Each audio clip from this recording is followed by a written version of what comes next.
வணக்கம்.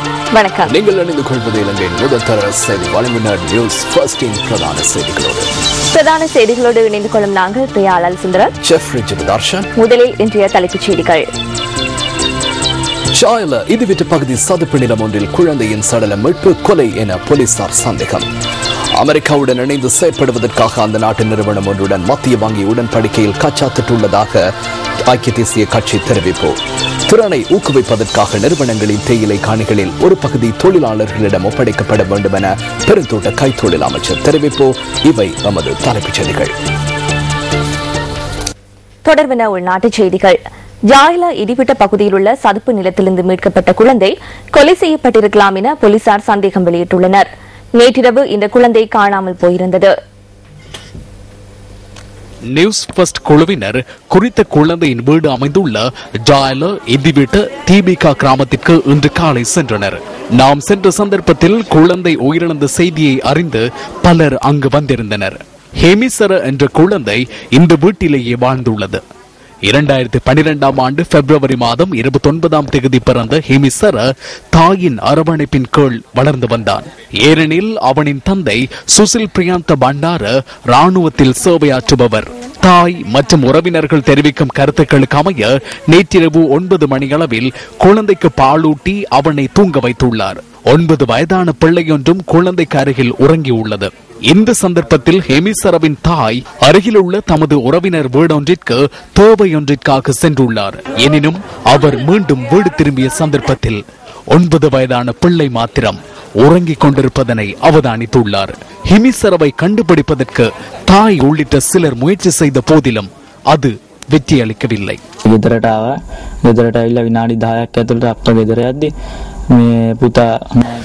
வீட்டிற்கு வந்து 10 நிமிடங்களின் பின்னர் சகோதரி வெளியேறிய போது பிள்ளையை காணவில்லை என்றார்.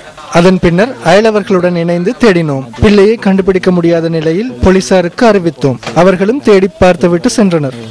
இன்று காலையும் அயலவர்களுடன் இணைந்து தேடிய போது 9 மணி அளவில் பிள்ளையை கண்டுபிடித்தோம். போலீசாருக்கும் அறிவித்தோம். பிள்ளை உயிரிழந்துள்ளது என்பதை சகோதரி இன்னும் அறியவில்லை.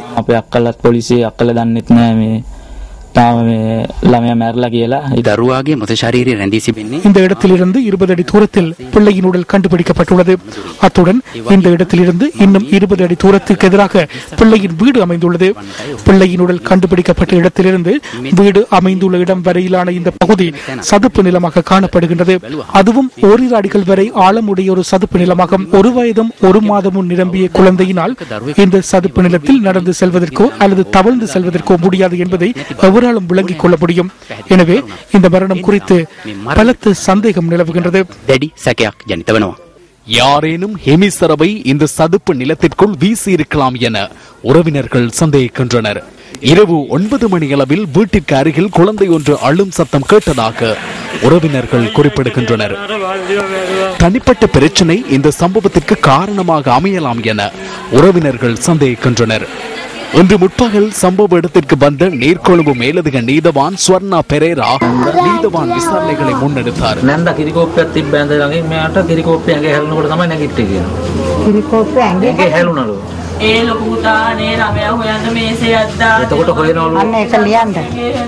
சம்பவம் தொடர்பில் முறைப்பாடு செய்வதற்கு போலீஸ் நிலையத்திற்கு சென்ற ஹிமிசரவின் தாய் இந்த சந்தர்ப்பத்தில் சம்பவ இடத்திற்கு வந்தார். பின்னர் நீதிமன்ற வைத்திய அதிகாரிகள் இந்த பகுதிக்கு வருகை தந்தனர். வைத்திய பரிசோதனையின் பின்னர் ஹெமிசரவின் சடலம் மூழ்கியிருந்த இடத்திலிருந்து வெளியே எடுக்கப்பட்டு பிரேத பரிசோதனைகளுக்காக வைத்தியசாலைக்கு எடுத்துச் செல்லப்பட்டது. இந்த சம்பவம் தொடர்பில் போலீசாரினால் சிலர் கைது செய்யப்பட்டுள்ளனர். இவ்வாறான துன்பியல் சம்பவம் இடம்பெற்ற முதல் சந்தர்ப்பம் இதுவல்ல.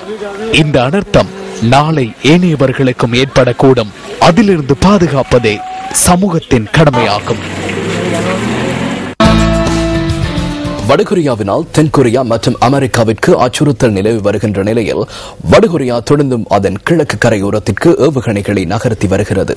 புலனாய்வு கண்காணிப்பு நடவடிக்கைகளில் குழப்பத்தினை ஏற்படுத்துவதற்கான முயற்சியாக இது இருக்கலாம் என பாதுகாப்பு வல்லுநர்கள் கருத்து வெளியிட்டுள்ளனர்.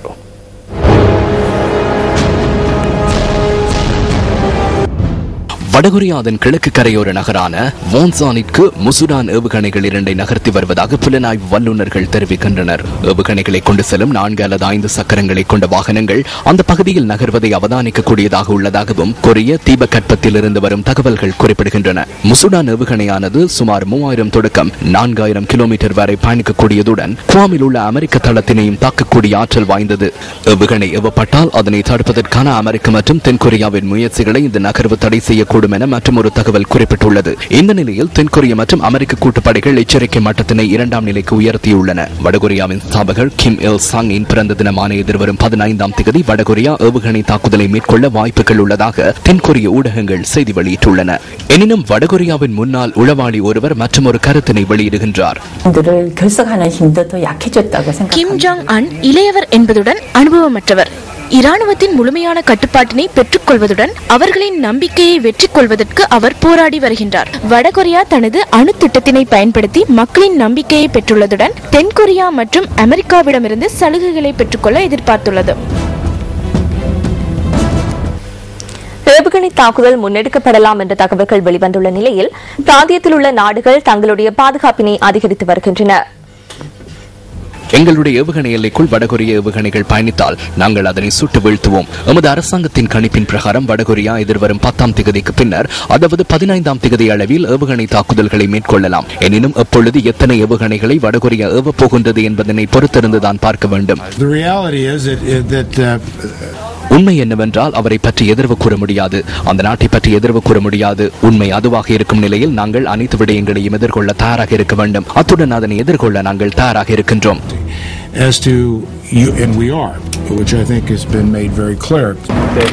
ஜப்பானிய மக்களின் உயிர்கள் மற்றும் நிலத்தினை பாதுகாப்பதற்காக படையினரை நிலைநிறுத்துமாறு நான் கேட்டுக் கொண்டுள்ளேன். இந்த நிச்சயமற்ற தருணத்தில் உத்தரவு கிடைத்தவுடன் செயற்பட நாங்கள் தயாராக இருக்கின்றோம்.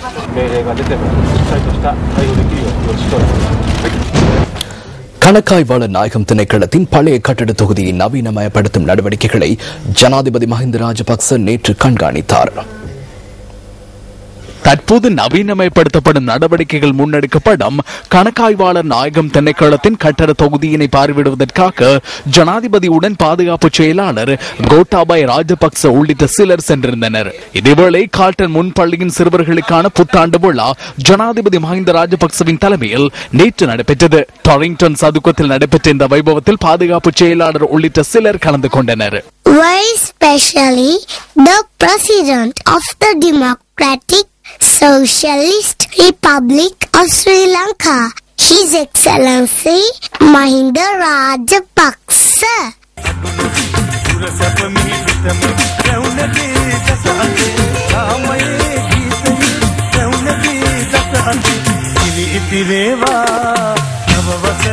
நீங்கள் இணைந்திருப்பது இலங்கையின் முதற்தர செய்தி வழங்குனர் நியூஸ் ஃபர்ஸ்டின் பிரதான செய்திகளோடு. பட்டாசு பண்டிகை காலங்களிலும் மக்களின் வாழ்க்கையில் இன்ப துன்பங்களின் போதும் பயன்படுத்தப்படுகின்ற ஒரு பொருளாக மாறியுள்ளது. இருப்பினும் பல பிரச்சனைகளை எதிர்நோக்கியுள்ள பட்டாசு உற்பத்தியாளர்கள் சிலரை அண்மையில் நியூஸ் ஃபர்ஸ்ட் குழுவினர் சந்தித்தனர். கண்டி உடந்தும்பர ஹல்லோலுவ பகுதி பரம்பரை தொழிலாக பட்டாசு உற்பத்தி மேற்கொள்ளப்பட்டு வரும் கிராமமாகும். இந்த கிராமத்தில் சுமார் 500க்கும் மேற்பட்டவர்கள் பட்டாசு உற்பத்தியில் ஈடுபட்டு வருகின்றனர். வெடிப்பொருள் கட்டளை சட்டத்தின் கீழ் பட்டாசு உற்பத்திக்கு உற்பத்தி அனுமதி பத்திரம் என்று ஒன்று விநியோகிக்கப்படும். விற்பனைக்கான அனுமதி பத்திரம் வழங்கப்படும். அதாவது விநியோகத்தர்களுக்கான அனுமதி பத்திரத்தை பெற்றுக் கொள்வது கடினம். கச்சேரிக்கும் போலீசுக்கும் பல தடவைகள் செல்ல வேண்டும். ஒரு பட்டாசை விற்பனை செய்யவும் அனுமதி பத்திரம் தேவைப்படுகிறது. அரசு பாதுகாப்பு திணைக்களத்தினால் வழங்கப்படும் அனுமதி பத்திரத்தில் குறிப்பிடப்பட்டுள்ளவற்றிற்கு அமையவே நாம் இதனை தயாரிக்கின்றோம். எனவே அரசாங்கத்தினால் இது தொடர்பான சட்டம் அமுல்படுத்தப்படும் போது அவை மக்களுக்கு ஏற்ற வகையில் நடைமுறைப்படுத்தப்பட வேண்டும். பிரதேச செயலாளருக்கு அந்த அதிகாரம் வழங்கப்பட்டால் அங்கு சென்று பிரதேச சிறு வியாபாரிகள் அனுமதி பத்திரத்தை பெற முடியும்.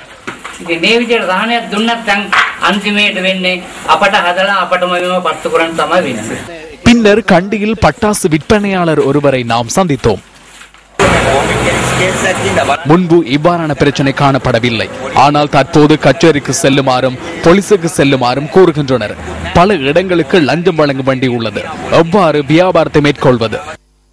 இந்த முறை தமிழ் சிங்கள புத்தாண்டிலும் பட்டாசுக்கான கேள்வி குறைந்துள்ளதாக உற்பத்தியாளர்கள் சுட்டிக்காட்டுகின்றனர். புறக்கோட்டை பகுதிக்கு சென்ற நியூஸ் ஃபர்ஸ்ட் குழாத்தினர் வர்த்தகர்களுடன் கலந்துரையாடினர்.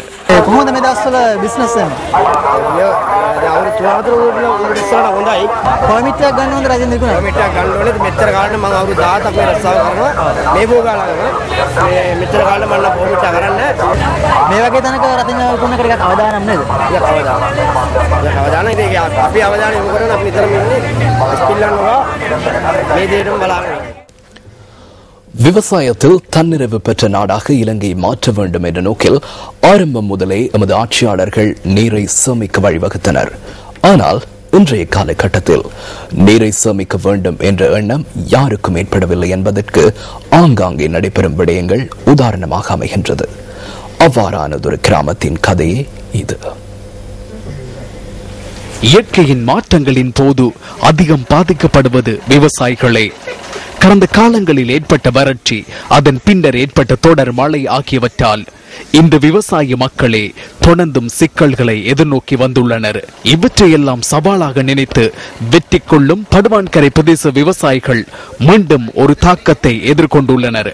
இந்த பிரதேசத்தில் விவசாய நிலங்களுக்கு தேவையான நீரை உரிய முறையில் பெற்றுக்கொள்ள முடியாமையினால் பம்பிகளை பயன்படுத்தியே வயலுக்கு நீரை பாய்ச்சுகின்றனர். தற்போது சிறுபோகத்திற்கு தயாராகி வரும் நிலையில் இந்த விவசாயிகள் துப்பாக்கிய நிலையை எதிர்நோக்கி உள்ளனர். அதுக்கு பிறகு எங்களுக்கு தண்ணி வெள்ளமேலுக்கெல்லாம் தண்ணி வாய்ச்சறதுக்கு கஷ்டமாக தான் இருக்கு. ஆற்றுல இருந்தால் நாங்கள் வாடகைக்கு பம்பு எடுத்து கொண்டு போய் தண்ணி இறைக்கணும். அதுக்கு அவங்களுக்கு மணத்தேல கணக்கில் வாடகை எடுக்கணும். மற்றது இது பம்புகளுக்கெல்லாம் டீசல் பம்புக்கு டீசல் வேணும், லாமெண்ணெய் பம்புக்கு லாமெண்ணெய் வேணும். அதெல்லாம் விலையாதிக்கிறதால எங்களுக்கு கஷ்டமாக இருக்கு. பெரியவட்டி கண்டத்தில் 200 ஏக்கர் நிலப்பரப்பில் விவசாயம் மேற்கொண்ட போதிலும் தொடர்ந்து நட்டத்தை எதிர்நோக்கிய விவசாயிகள் தற்போது இந்த போகத்திற்கு நீரை பெற்றுக் கொள்வதில் சிக்கல் நிலையை எதிர்நோக்கி உள்ளனர். நீர் பாசன திணைக்கள அதிகாரிகள் இவற்றை கருத்தில் கொண்டு உரியவாறு நீரை பெற்றுத்தர நடவடிக்கை எடுக்க வேண்டும் என்று இவர்கள் கோரிக்கை விடுக்கின்றனர். விட்டங்கில் ஒரு இது வச்சிருக்கிறாங்க, அதில் தண்ணி இறைச்சி அந்த பகுதி குளத்தை நம்புறாங்க. அதுபோல கழுதாவளையிலையும் அப்படி பம்பு இருக்கு, அந்த பம்பில் குளத்துக்கு தண்ணி ஏற்றி அந்த வயல்களுக்கு தண்ணி பாய்ச்சக்கூடிய ஏற்பாடுகளை செய்கிறாங்க. அதே மாதிரி செய்யக்கூடிய மாதிரி ஒழுங்கு இருக்கும். அந்த வயல்களை நல்லா விளையக்கூடிய வயல்கள் நல்லா வேளாண்மை செய்யக்கூடிய எல்லாரும் உற்சாகமாக விவசாயிகள் வேளாண்மை செய்வாங்க. தூர்ந்து போன கால்வாய்கள் மற்றும் குளங்களை புனரமைக்க நடவடிக்கை எடுத்த போதும் அது இன்னும் மக்களுக்கு பலனளிக்கவில்லை என அவர்கள் சுட்டி காட்டுகின்றனர். இந்த போக்குகள் எல்லாம் புனரமைச்சு இந்த வாய்க்கால் எல்லாம் கிளியர் ஆகி தந்தா வேளாண்மை செய்யறதுக்கு எங்களுக்கு பெரிய ஒரு உதவியா இருக்கும். பெரிய அதிகாரிகள் இந்த கவனத்துக்கு எடுத்து எங்களுக்கு உதவி செய்யுமாறு கேட்டுக்கொள்ளும். விவசாயிகள் தொடர்ந்தும் பாரம்பரிய நீர்ப்பாய்ச்சல் முறையை பயன்படுத்துகின்றமை விசேடாம்சமாகும். எனவே சீரான ஏற்ற நீர்ப்பாசன திட்டத்தை அல்லது பொருத்தமான நீர்ப்பாசன முறைமையை பெற்றுத் தருமாறு இந்த விவசாயிகள் கோருகின்றனர். நியூஸ் ஃபர்ஸ்ட், உங்கள் வாழ்க்கை எங்கள் செய்தி.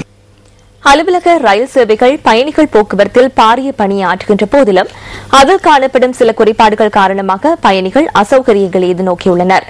இது அவ்வாறானதொரு சந்தர்ப்பமாகும். நியூஸ் ஃபர்ஸ்டின் அலுவலக செய்தியாளர் தரிந்து காந்தேவத்த உள்ளிட்ட நியூஸ் ஃபர்ஸ்ட் குழுவினர் பயணிகளின் பிரச்சினை குறித்து ஆராய்வதற்காக இன்று காலை 7:28 அளவில் கனைமுலையில் ரயில் ஒன்றில் ஏறினார்கள். குர்நாகலில் இருந்து மொரட்டோ நோக்கி பயணிக்கும் ரயிலிலேயே நான் தற்போது உள்ளேன். நாளாந்தம் இந்த ரயிலில் பயணிக்கும் பயணிகள் பல்வேறு காரணங்களினால் அசௌகரியங்களை எதிர்நோக்குகின்றனர். புதுவருட காலப்பகுதி என்பதால் வழமையான வார நாளொன்றை விடவும் குறைந்த அளவு பயணிகளை இன்று ரயிலில் பயணித்தனர். இன்றைய தினத்தில் இவ்வாறு கூட்டம் காணப்படுகின்றது எனின் சாதாரண வார நாளொன்றில் நிலவும் நெருக்கடி தொடர்பில் குறிப்பிட்டு கூற வேண்டிய அவசியமில்லை. வேங்குடையிலேயே நாங்கள் ரயிலில் ஏறுவோம். 25 வருட காலமாக வேங்குடவிலிருந்து ரயிலில் அமர்ந்து வருவதற்கான வாய்ப்பு கிடைக்கவில்லை. சில சந்தர்ப்பங்களில் சிலாபத்திலிருந்து வரும் ரயிலை ராகமையில் வைத்து முன்னால் அனுப்புவார்கள். அந்த சந்தர்ப்பத்தில் இந்த ரயில் தாமதமாகும். நாம் மீண்டும் சிரமத்துக்குள்ளாவோம். தூரத்திலிருந்து வரும் ரயில் விரைவாக வந்தது, உங்களுக்கு வர முடியாதா என கேட்பார்கள். நாட்டின் அபிவிருத்தி இலக்கை அடைவதற்கு மனித வளங்களின் சேத்திரனை உயர்மட்டத்திற்கு கொண்டு வருவது முக்கியமானதொன்றாகும். இவ்வாறான குறைபாடுகளுக்கு விரைவில் தீர்வு காண்பது நாட்டின் அபிவிருத்திக்கு கை கொடுக்காதா?